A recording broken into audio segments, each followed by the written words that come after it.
राम राम मंडळींनो, राम राम सर्वांना माझा सर्वात पहिल्यांदा मानाचा नमस्कार। तर तुम्ही माझ्या थेट तळव्यांकडे बघत आहात पायाच्या, कारण me on the screen direct माझ्या पायाचा तळवाच दाखवलाय, मी माझा चेहरा दाखवला नाही ना काय नाही। तर ही बघा बँडेज पट्टी आहे, तर तळवा दाखवला, तळव्यावरचं म्हणजे दुःख दाखवलं। आता ती काय झाली तुम्हाला सांगते। तर हे जे आहे ना ते मी आपल्या राणीला म्हणजे रेडीला म्हणजे शेणघाण काढत होती, आणि त्यावेळेस जी दगड होता तिथं पाऊस पडून गेलता, आणि तो दगड तिथं होता अनकुचीदार, आणि तो तिथं असताना माझा अचानक पाय घसरला। खच दिसणं असं ते पायात माझ्या आरपार असं थोडंसं आतमध्ये गेलं बरं का ते, आणि असं तुम्ही बघितलं जातं ती जखम केवढी आहे। तर तत्पूर्वी असा झाला विषय की भरपूर तिथनं ब्लड झालं, आणि ते ब्लड थांबत नव्हतं। बराच प्रयत्न करून हळद वगैरे भरून चुना वगैरे लावून भरपूर प्रयत्न करून मग ती थोडीशी जखम थोडीशी अशी म्हणजे ब्लड कमी झालं, आणि मग तिथून पुढे मग मी धुतली आणि बँडेज पट्टी लावली।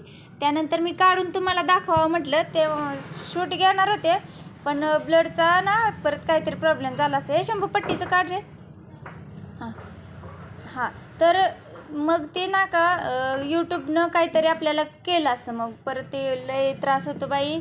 ते बोकड कापलं होतं त्याचं दाखवलं होतं व्हिडिओ, तर मला लगेच रेस्ट्रिक्शन आलं होतं, म्हणून मी ब्लड वगैरे सांडले लवणले असलं काही दाखवत नाही। तर बघा मला पायसुद्धा टेकायला येत नाही, खूप वेदना होतात। आणि हे पहा आपलं वेबसिरीजची वही, हे आहे जुनी वही, यामध्ये पहिले एपिसोड लिहिले होते, आणि ही आहे दुसरी वही, यामध्ये मी नवीन एपिसोड लिहिलेले आहेत।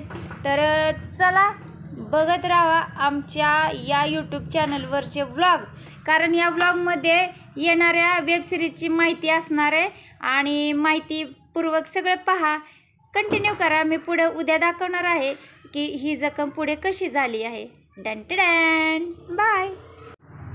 गुड मॉर्निंग मित्रांनो, गुड मॉर्निंग सर्वांना। आता तुम्ही बघत आहात की मी काल लागलं होतं, आणि काल मी तिथं बँडेज पट्टी लावली होती। आत्ता सकाळी मी जस्ट उठून झोपेतून उठूनच मी तुम्हाला दाखवते की पायाला पुढे काय झालं आहे। तर चला आपण बघूया, बँडेज पट्टी काढून बघूया पुढं जखम कशी झालेली आहे। तर जरा वेदना होत्या। अरे बापरे, हे तर फार डेंजर दिसायला लागलं, मला बघूनच भीती वाटायला लागली।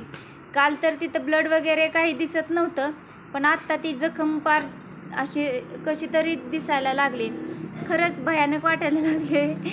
तरी मी एक धनुर्वातीचं इंजेक्शन वगैरे घेऊन आले बरं का, तरी पण मला असं वाटते की थोडीशी तिथं मलमपट्टी करावीशी, पण मी तसं काही न करता बँडेज पट्टीवरती मॅनेज करावं असं म्हटलं। तर बघूया पुढे काय होतंय ते।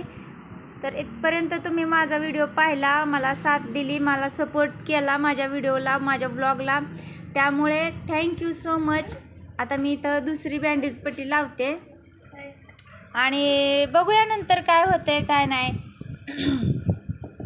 सर्वात महत्त्वाचं माझ्या व्लॉगला कंटिन्यू पाहत राहा, कारण गरिबाला सपोर्ट हा तुमच्याच मायबापांचा असतो। आणि बघा थोडा वेळात वेळ काढून, काय कसाही असो व्हिडिओ पाहणं खूप महत्त्वाचं आहे, कारण तर आमच्यासाठी आमचं नशीब आहे ते व्हिडिओ, आणि मला सपोर्टची खूप गरज आहे। चला तर मग आपण भेटूया उद्याच्या व्लॉगमध्ये। सध्या तर कंटिन्यू करा हा व्लॉग, आणि शेवटपर्यंत नक्की पहा। शेवटपर्यंत काय नाही, माझीच बडबड आहे। तर चला मग, बाय बाय सगळ्यांना, भेटूया उद्या।